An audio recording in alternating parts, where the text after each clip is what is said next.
Today, a story about identity theft has reached the headlines across Australia. Identity thieves have been targeting units and homes in Sydney's suburbs.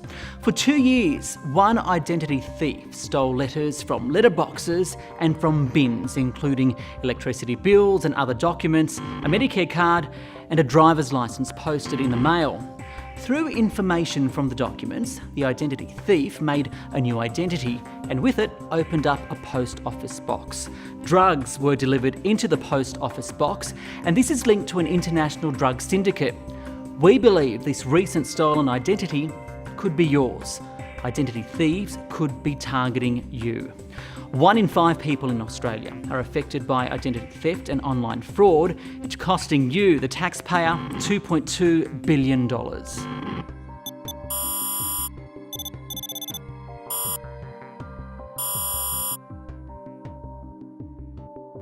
I think it's one of those crimes that people think won't happen to them, definitely. And I think people aren't aware of the seriousness of the consequences of having your mail stolen and then losing your identity. People that are elderly, people that haven't got a great grasp of English.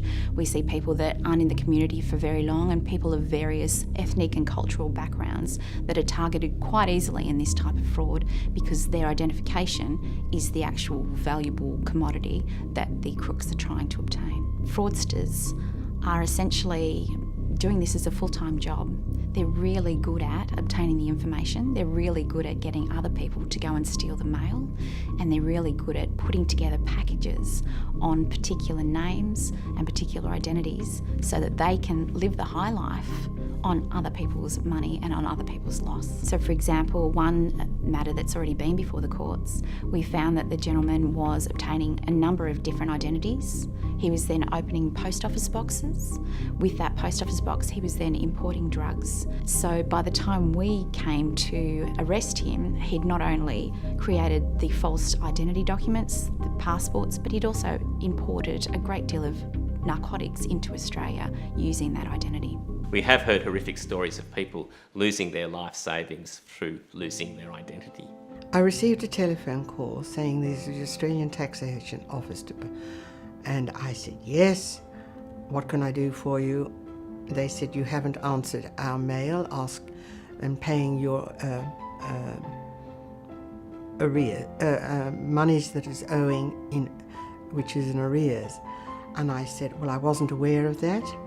And I did continue the conversation for a few minutes until they said that they would send somebody around to collect it from my house, because it was stress to think that I might end up in jail for not paying my tax, which is what they were really telling me, that I would go to jail if I didn't pay the tax, pay the money.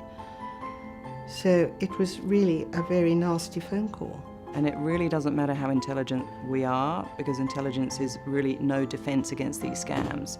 So where a criminal can send you into a space of fear and panic through the language that they use. So if ever they're using, you've been hacked, or money's been taken from your account, or you're about to get arrested through tax evasion, all of that scripting that the criminal pitches to a victim will have the victim going into a threat response. So it's a very evolutionary process. You can't help it. Hello? What?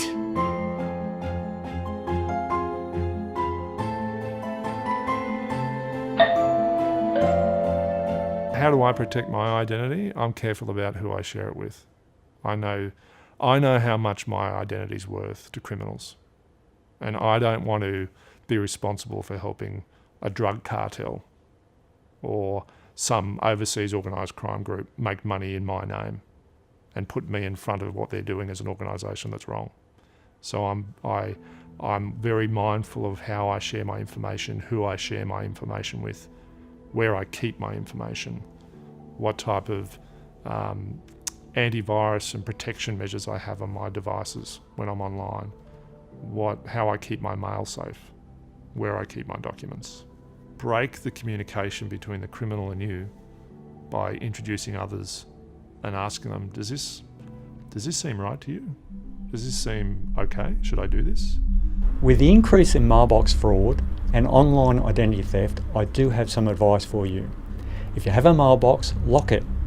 When you receive government documents or anything with your personal information in it, shred it or destroy it when you're finished, or keep it safe, and ensure you have passwords for all your devices. If people call you and you don't know them, get their name. Tell them you'll call them back and call the organisation directly. Ignore any emails, texts or messages on social media that ask you to give them money or tell you you'll receive money. If something doesn't seem right, ask a friend or someone you trust what they think. Be aware and remember, if it sounds too good to be true, it's too good to be true. Have you been waiting for something in the mail that hasn't turned up? Do you have an unlocked mailbox? Have you given out your personal information over the phone, like your birth date, middle name, and other information to people and organisations you do not know? Do you forget to use your passwords on your devices? Once someone steals your identity or steals from your bank accounts, it could take weeks, months and years to recover and to prove you weren't involved. Some people have lost entire life savings, their superannuation, and been involved unintentionally in crime. It has led to catastrophic consequences because of a scam intended and designed by professionals to scam you, designed to make them rich. Be aware of scams. Your identity is your life. Don't give out your personal information. If something doesn't sound right, hang up the phone and call the organisation directly. Use passwords, lock your mailbox and be safe from scams. If it's too good to be true, it's too good to be true. Your identity is you, and people want to be you. So protect your identity. Lock your mailbox.